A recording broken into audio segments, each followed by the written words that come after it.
Hello guys, welcome back to another video. In this video I will show you how to fix Battlefront 2 connection or server issue problem on your Windows 11 or Windows 10.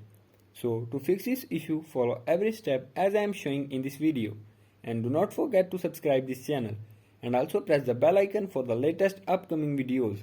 Hope so this will fix your problem and help you a lot.